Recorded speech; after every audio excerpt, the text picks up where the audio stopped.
Allen, and Herlock enjoyed the opportunity to get the ball back at Allen's expense, and here's Malcolm Allen now for Millwall. Herlock, Briley's free to his right, and Allen to his left. Carter in the middle, and Malcolm Allen is obstructed. Briley says it should be a penalty, but it's an indirect free kick. City have pulled everyone back.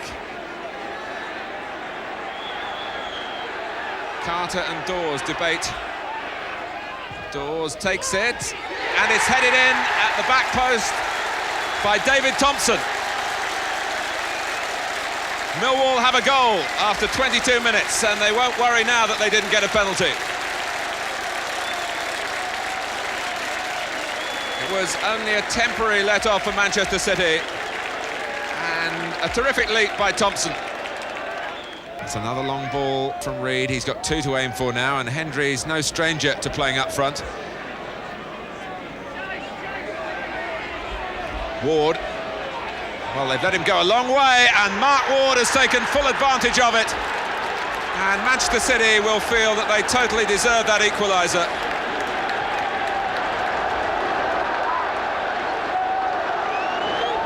Hit with some venom by Mark Ward.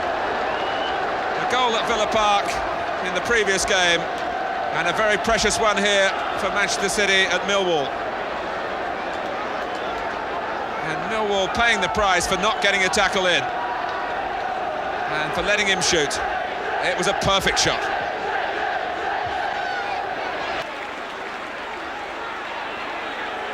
Steve Chettle's loose pass set the tone for Nottingham Forest's latest setback.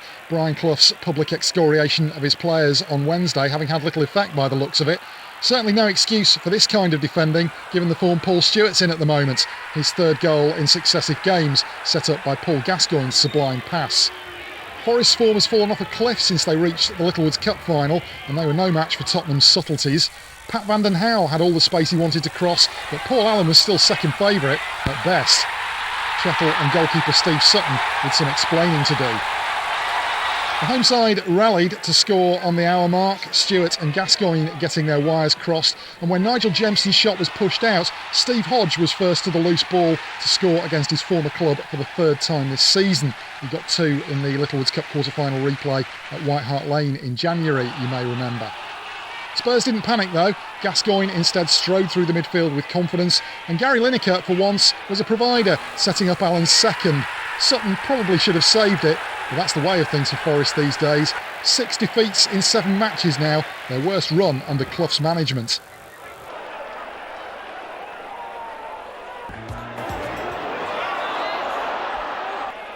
And this is incident coming up that led to the penalty.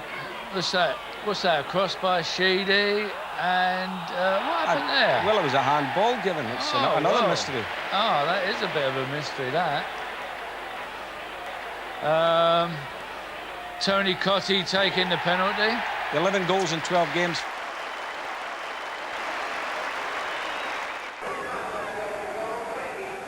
Luton, who'd lost their last 4 away games, was soon in trouble against Chelsea. Kerry Dixon denied by Danny Wilson on the goal line. And when the ball comes back in, Wilson's in the right place again. Soon after, Kingsley Black showed why Nottingham Forest were prepared before the transfer deadline to spend more than $500,000 on him. A lovely run and check to make room for the shot. It was well saved by Besant. Chelsea unbeaten in 10 games, and that includes a Wembley win in the ZDS Cup, finishing the season in style. Frustrated initially there, but that's a cracking volley from Dury. The ball actually clipping Bumstead's head on the way, making the save from Chamberlain even more admirable. Clive Wilson was a second-half substitute for his namesake Kevin, and he got on the end of a sweeping attack here. Dury with the dummy. Not a bad strike from Wilson. A very good save from Chamberlain.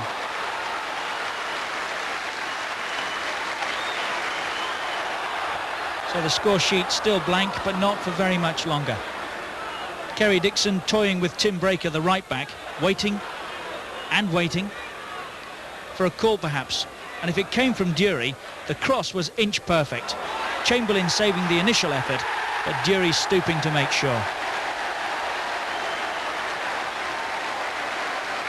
The keeper actually desperately unlucky. But nothing wrong with Dury's reactions on this occasion.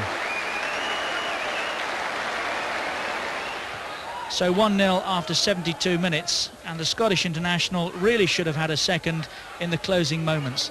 Dixon is again the provider on the left-hand side. Keep your eyes on number 10. How on earth did he miss that? The replay actually giving us a better idea. The one that got away. Chelsea 1, Luton Town 0.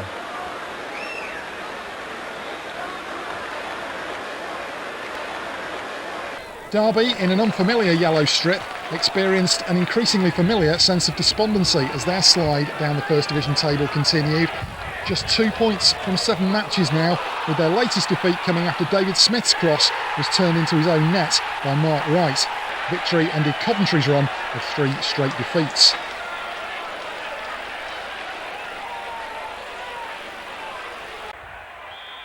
Like Coventry, Southampton had lost 3 in a row going into the weekend, a run they ended at Hillsborough thanks to a classic counter-punch. Wednesday, overcommitted at a corner, were caught on the break by Rod Wallace. The first man to arrive in support of the Southampton number 7 was Glenn Cockerill, who controlled neatly and finished tidily. 1 goal was enough as Saints kept their first clean sheet in the league since Boxing Day.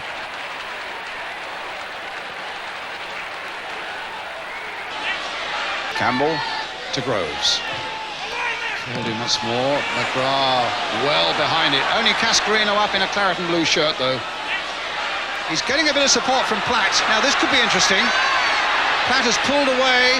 Price has gone through for Villa. A great chance for Villa. Chris Price has done it on the breakaway.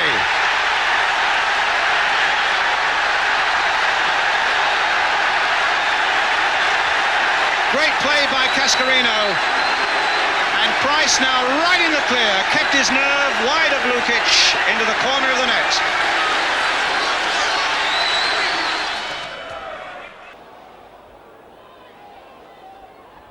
Ronnie Rosenthal proved the perfect replacement for the injured Ian Rush, as the fate of the fixture list sent Liverpool to Selhurst Park 3 days after Charlton's landlords Crystal Palace had knocked them out of the FA Cup. A star was born on Wednesday night.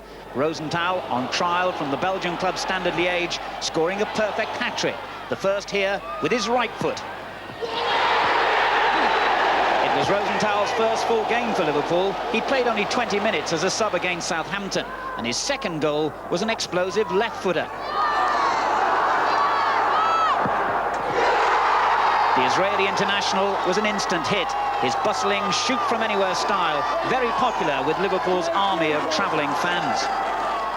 Rosenthal linked brilliantly with John Barnes to complete his hat-trick with a superb header this time, and in this form, he'd be a bargain at £500,000, the fee Liège wanted when his proposed move to Luton Town recently fell through.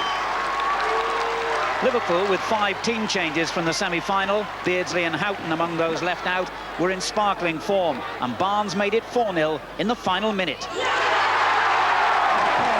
It was the perfect way for Liverpool to bounce back following their cup defeat. Kenny Dalglish no doubt mystified that they couldn't produce that form at Villa Park, and perhaps regretting that he didn't select the star of the night for the semi-final.